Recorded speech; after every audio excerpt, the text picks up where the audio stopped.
Aman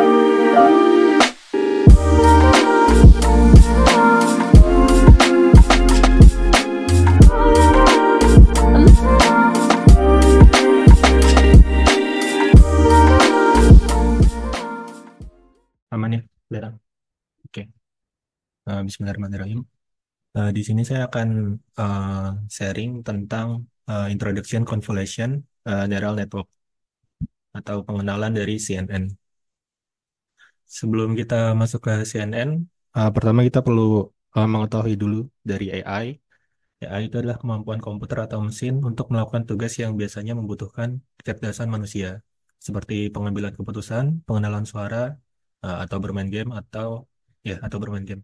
AI memungkinkan mesin berpikir dan bertindak cerdas. Lalu di dalam AI nanti ada banyak cabangnya, dan di sini kita masuk ke machine learning. Machine learning adalah cabang dari AI di mana mesin belajar dari data tanpa diprogram secara eksplisit. ML memungkinkan komputer mengenali pola dan membuat prediksi atau keputusan berdasarkan data yang diberikan. Lalu nanti di dalam machine learning terdapat eh, tiga bagian. Sebelumnya supervised dan unsupervised itu sudah pernah dibahas oleh Mbak Vika. Di sini kita masuk ke deep learning. Jadi deep learning adalah bagian dari machine learning yang menggunakan jaringan saraf tiruan atau neural network dengan banyak lapisan untuk menganalisis data. Deep learning ini efektif untuk tugas-tugas yang kompleks seperti pengenalan gambar, suara, dan bahasa. Oke, kita lanjut ke CNN atau Convolution Neural Network. Jadi CNN adalah satu dari beberapa macam model yang ada pada deep learning. Struktur CNN terdiri dari feature learning layer. Jadi feature learning layer itu dari convolution, convolution pooling ini. Lalu setelah itu nanti ada di fully connectednya ini nanti ada tahapannya flatten, fully connected, dan softmax ya untuk di bagian klasifikasinya itu. Feature learning tadi terdiri dari beberapa layer ya, yang layer konvolusi, terus nanti ada fungsi aktivasi, max pooling, dan ada dropout regularization. CNN bekerja secara hierarki sehingga output pada layer konvolusi pertama, tadi convolution ini, nanti outputnya akan digunakan oleh konvolusi selanjutnya gitu. Untuk CNN ini dirancang khusus untuk mengolah dan menganalisis data citra, baik itu video atau gambar. CNN memiliki lapisan konvolusi yang memungkinkan pemahaman hierarki fitur secara otomatis, mengenali pola seperti tepian, sudut, dan tekstur dalam gambar. Oke, untuk arsitekturnya seperti ini. Lalu selanjutnya, dimulai dari sejarah singkatnya. Jadi CNN dimulai pada tahun 1980-an oleh Yan LeCun, mengembangkan yang namanya Linet 5. Linet 5 ini adalah salah satu arsitektur CNN paling awal dan menjadi tonggak dalam pengembangan CNN. Diperkenalkan oleh Yan LeCun tadi pada tahun 1998. Linet 5 awalnya digunakan untuk mengenali karakter tulisan tangan dalam kode pos. Pada saat itu, Linet hanya mampu bekerja dengan baik pada gambar dengan resolusi rendah saja. Linet 5 terdiri dari beberapa lapisan konvolusi dan penggabungan diikuti oleh beberapa lapisan fully connected. Oke. Jadi sebelumnya Lichun itu dia mencoba mengenali tulisan angka dalam kode pos tulisan tangan. Dari input gambar 2G ini dia masuk ke convolution, masuk ke pooling, convolution, pooling, dan nanti diklasifikasi dia itu uh, tulisannya itu apa gitu. Itu dari Linet 5. Lalu pada tahun 2012, Pak Alex Krzyzewski memperkenalkan AlexNet, versi lebih canggih dari CNN yang memenangkan perlombaan terkenal ImageNet. AlexNet ini adalah cikal bakal dari deep learning, salah satu cabang AI yang menggunakan multi-layer neural network. AlexNet menggunakan konsep lapisan konvolusi sama kayak Linet tadi, tapi dia lebih dalam konvolusinya, lebih banyak, serta menggunakan teknik seperti fungsi aktivasi ReLU dan teknik dropout untuk mengurangi overfitting. Arsitektur ini mengilhami perkembangan banyak CNN yang lebih kompleks di masa depan. Jadi perbedaan arsitektur dari si Pak Licun, Yan Licun tadi, sama Pak Alex itu dia konvolusinya lebih dalam, sama neuralnya juga lebih banyak di bagian fully connectednya. Gitu. Nah, terus kita perlu tahu nih gimana komputer melihat gitu. Jadi komputer itu melihat gambar itu sebagai pixel ya. Di dalam pixel itu nanti berisi matriks yang isinya angka gitu. Biasanya angkanya itu 0 sampai 255 gitu. Jadi apa yang kita lihat di kiri eh, terus diterjemahkan oleh komputer dan hasilnya nanti berupa angka seperti ini. Nah, nanti untuk kalau warna gimana? Kalau warna nanti ada yang namanya channel, channelnya nanti ada RGB ya dalam sini. Gitu. Ya, lalu gimana komputer melakukan klasifikasi gambar itu? Nah, salah satu peran machine learning dalam computer vision adalah pada klasifikasi gambar. Contohnya kita punya label yaitu nama beberapa presiden ya. Kita ingin memprediksi siapa presiden di gambar. Jaringan saraf seperti di bawah menunjukkan probabilitasnya gitu. Jadi dari eh, gambar pixel itu, terus dari angka-angka itu nanti diklasifikasi gambar angka-angka ini tuh lebih mirip siapa gitu. Oke, lanjut. Kita lanjut ke stepnya convolution layer ya. Tadi saya ngomong convolution layer. Jadi konvolusi adalah cara untuk menganalisis pengaruh pixel-pixel terdekat dengan menggunakan filter. Jadi konvolusi itu sama aja kayak filter gitu. Nah, filter ini biasanya disebut juga dengan kernel, mask atau matrik konvolusi. Filter ini lebih kecil dari data input.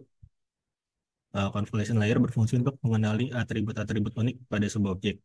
Atribut yang lebih rendah membentuk atribut yang lebih tinggi.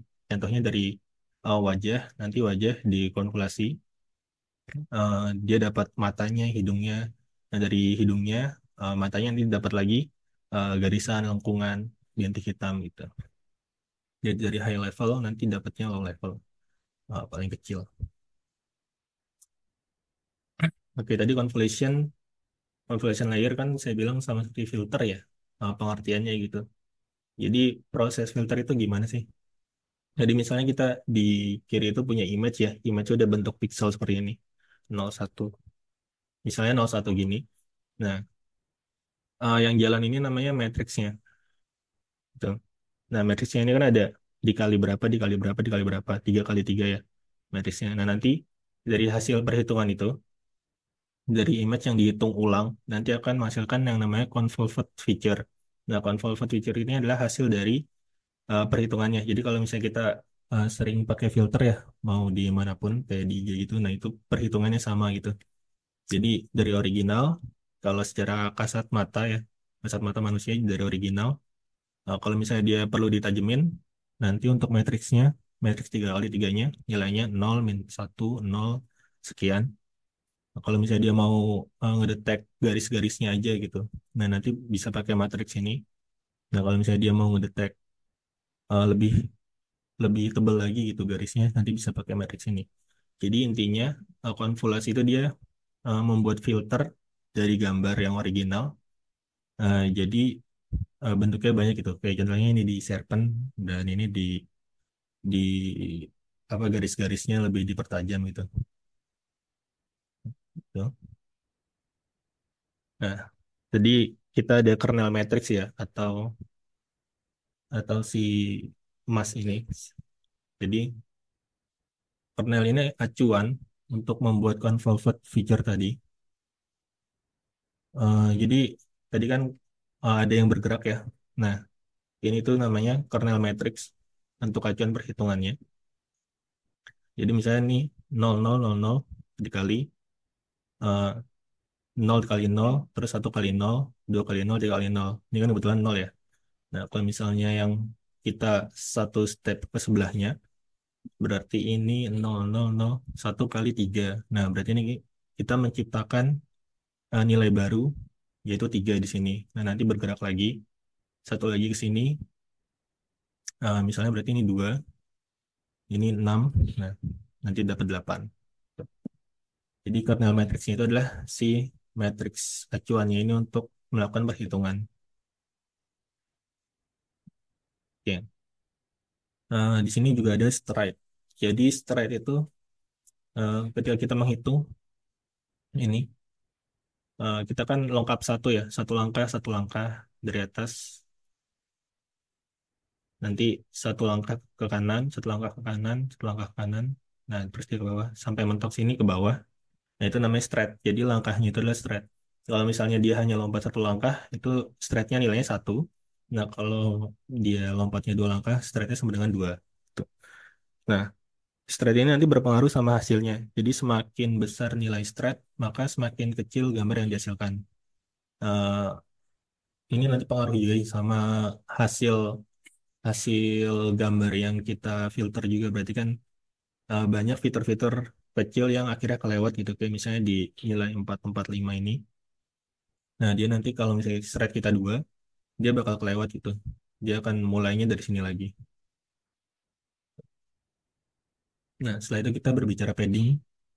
Jadi tadi kan kita udah tahu ya kalau misalnya setelah dikonvolasi, eh, gambarnya akan lebih kecil gitu. Nah, untuk supaya gambarnya tetap sama, biasanya kita menambahkan padding di luarnya. Nah, paddingnya ini nggak ada acuannya nilai bebas, tapi sama. Biasanya nol sih. Ya.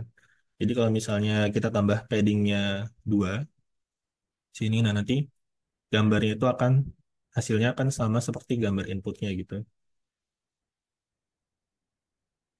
Oke, tadi setelah convolution layer ada pooling layer. Jadi pada sebuah jaringan saraf tiruan, umumnya setelah proses konvolasi tadi, pada gambar input akan dilakukan proses pooling. Nah, pooling adalah proses untuk mengurangi resolusi gambar dengan tetap mempertahankan informasi pada gambar. Jadi pooling ini secara singkat adalah mengurangi resolusi dari gambar. Nah, gimana cara menguranginya? Jadi pooling itu terbagi menjadi dua, ada max pool sama average pool. Nah, kalau max pool, kita tinggal nyari nih, misalnya filternya 2 kali 2, straightnya 2. Berarti 2 kali 2, straightnya 2 kan mulai dari sini, terus ke sini ya. Nah, dari matriks yang pertama, 2294 itu langsung dicari mana yang terbesar gitu. Jadi kita langsung ngambil 9 untuk yang terbesar, ini 7, ini 8, nah ini 6. Nah, kalau misalnya average pool, dia ini ditambah dulu, terus dibagi sejumlah filternya gitu.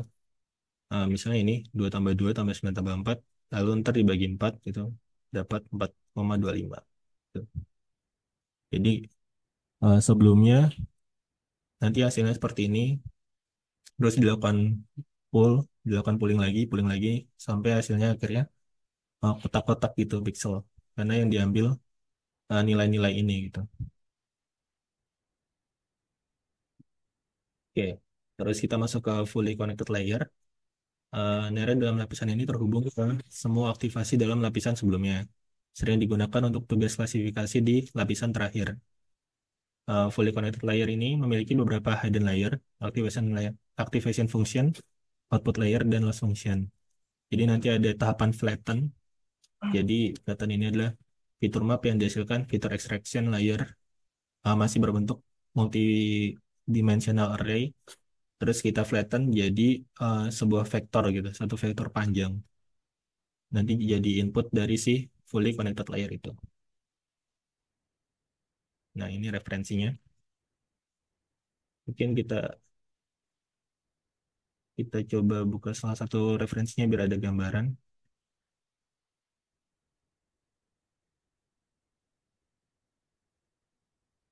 Nah, jadi ini matrix kernelnya. Kalau misalnya kita mau tajam bentuknya seperti ini ya matriksnya. Terus kalau dia mau emboss gitu. Nah, susunan matriksnya gini, nanti hasil perhitungannya gini. Nah, ini kan ada satu nih. Satu ini dihitung dari 3 kali 3 matriks awal. Terus jadi satu gitu. Nah, tadi kan ada padding ya. Karena ini nggak pakai padding, jadi dia eh, semakin mengecil nih. Ujungnya hitam kan. Gambarnya semakin mengecil. Nah, kira-kira convolution layer cara kerjanya seperti itu. Terus kita coba lanjut kalau misalnya di model machine learning itu gimana gitu implementasinya. Tapi saya izinin dulu sebentar.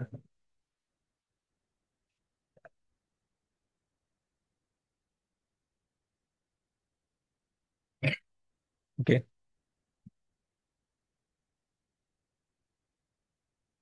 Jadi di sini saya pakai TensorFlow versinya 2.17.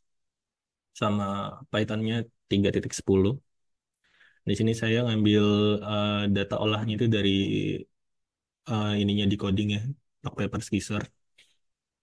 Oke, setelah di-download terus saya ekstrak zip-nya. Nah, terus setelah diekstrak di sini saya pisahin untuk data training sama data validation-nya. Nah, di sini ada data augmentation juga, image data generator ini. Jadi ini berfungsi supaya gambarnya itu lebih varian gitu. Nanti ada yang di rescale, ada yang di rotasi, ada yang dibolak-balik juga. Jadi kita punya data yang lebih varian. Kalau misalnya kita ada input, eh, gambar kita datanya cuma eh, misalnya batu tapi dari kanan gitu. Nah itu kan nanti kalau kita ada gambar dari kiri kan nggak kedetek ya. Nah itu makanya perlu di lebih perbanyak varian dari gambarnya itu. Itu. Nah terus saya ambil validasinya 40%, jadi trainingnya 60%. Oke, karena kita ada 3 kelas di sini kita pakainya categorical.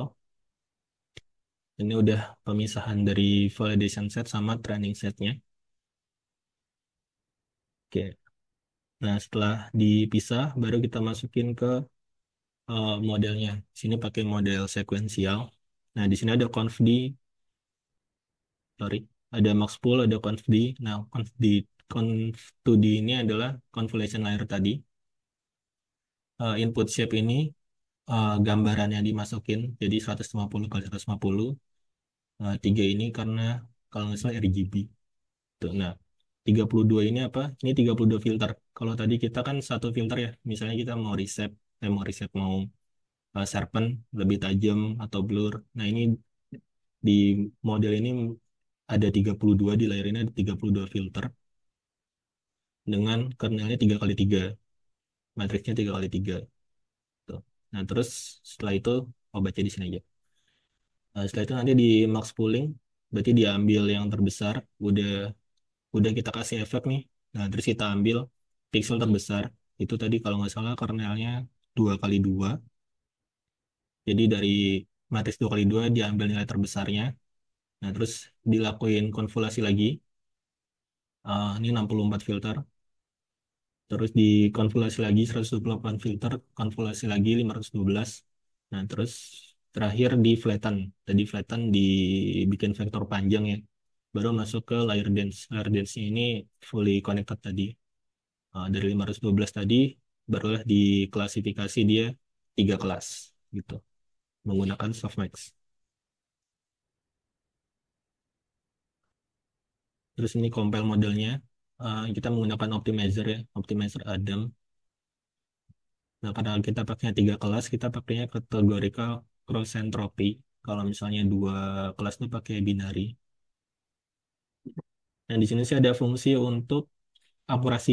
Jadi di sini saya ada target akurasi ya, 0,98. Jadi ketika dia akurasinya sudah melebihi 9799 ini, dan validasi akurasinya juga sudah melebihi 9799 ini, maka dia berhenti gitu. Karena pelatihan model ini kan berdasarkan epoch ya. Epoch itu dia melakukan perulangan sebanyak yang kita masukkan. Contohnya kita 25 perulangan nih. Nah, dia ada 25 kali tuh. Nah, padahal misalnya di 4 nih, di 4 itu udah dapat nih 0,9906 sama 0,98. Nah, supaya dia berhenti, jadi ditambahin fungsi callback dulu. Jadi ketika dia udah ngebaca, oh ini udah melebihi targetnya, maka diberhentiin gitu. Karena kalau misalnya nggak kita kasih fungsi, dia nanti bakal terus tetap berulang sampai ke perulangan 25 untuk pelatihannya. Oke, terus di sini saya cek trend generatornya ada 3 kelas, paper itu 0, rock itu 1, skisser itu 2. Nanti untuk hasilnya. Nah, dari model yang udah kita train, nanti bisa kita save. Ini saya pakai joblib. Nanti ekstensinya jadi pickle. Nah, nanti dari model yang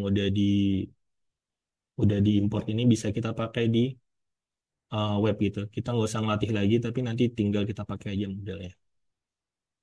Tuh. Ini salah satu contoh pakai di Google Colab-nya. Jadi nanti kita masukin gambar, terus dia ngedeteksi dari gambar itu hasilnya apa gitu. Nah, sebelumnya saya udah nyoba ini hasilnya batu karena dia 010, jadi kelas 01. Nah, di sini berarti dia adalah rock batu gitu.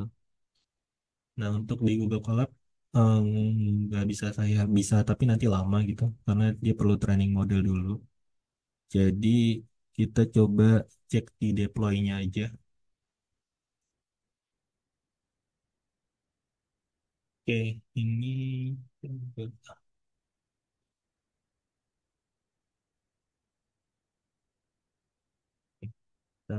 cek dulu ya. Di sini saya pakai Flash untuk webnya di Python ya. Jadi kita open tadi RPS modelnya, model yang udah kita bikin, kita load, terus kita nanti masukin si ininya, si gambarnya ke dalam si static image. Nah, di sini ada dua endpoint, ada get sama post. Jadi nanti kalau misalnya dia bukan post, dia bakal ke index HTML. Index HTML-nya di template sini. Nah, kalau dia post, nanti dia bakal masukin gambarnya, diubah jadi 150 kali 150. Terus nanti dipredik nih, pakai model yang udah kita buat tadi. Langsung dia ngasilin dia paper rock atau scissor. Coba kita jalanin. Terus, dulu.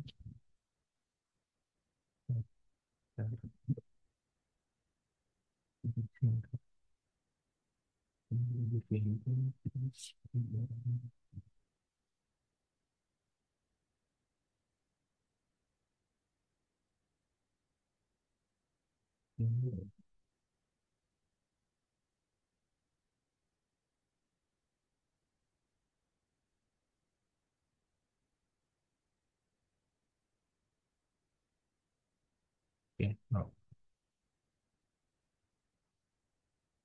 Jadi kita cari gambarnya dulu ya.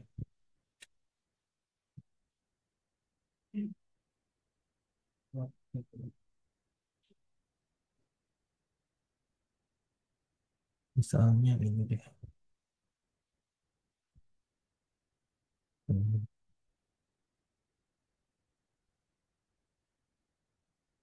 Ini video gak sih?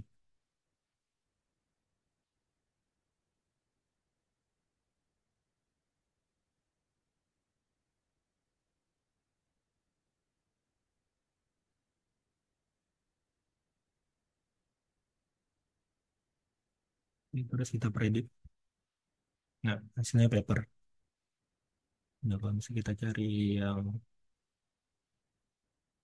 rock ini paper.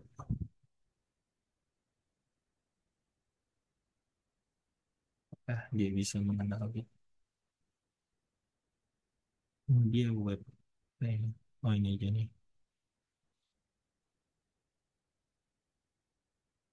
Nah, ini dia bisa mengenali kalau itu gunting.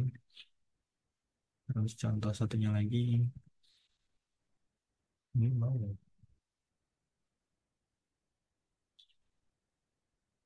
Nah, ini salah ya. Ini kita cari gambar lagi.